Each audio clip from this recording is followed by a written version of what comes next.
Please ignore नहीं करना thought process को,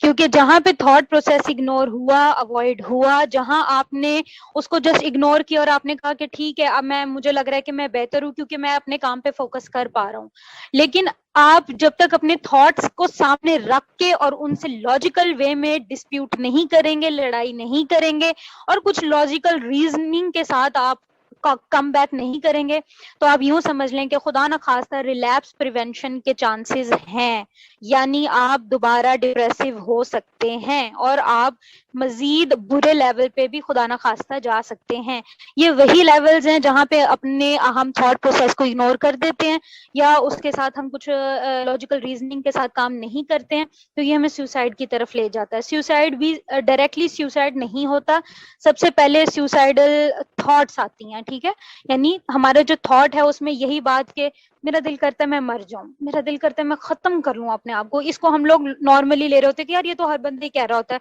आजकल के सिनेरियोज जिस तरह के हैं, जो भी परेशानियां सभी को फेस करनी पड़ रही होती हैं, मोस्टली इंसान के साथ जुड़ी हुई हैं, तो क्या हो रहा होता है कि हम इनको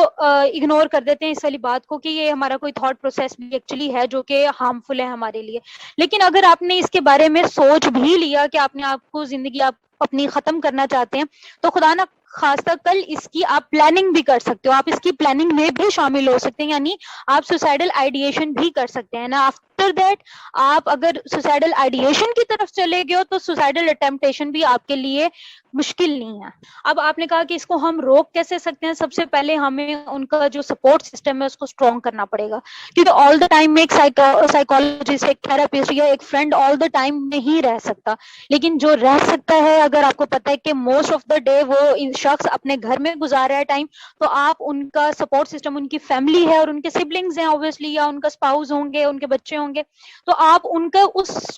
सिस्टम को स्ट्रॉन्ग करने की कोशिश करें जो ऑल द टाइम उनके साथ है या मैक्सिमम टाइम उनके साथ है। उनको आप ये सारी चीजें समझाएं कि आपने इनको अकेला नहीं छोड़ना है, ठीक है, आपने चेक एंड बैलेंस रखना है, कुछ हार्मफुल चीजें उनके करीब करीब ना हो, उनके सराउंडिंग्स में ऐसी कोई चीज ना हो जिससे वो नुकसान अपने आप को पहुंचा सकते हैं या आपको। अच्छा, ये सिर्फ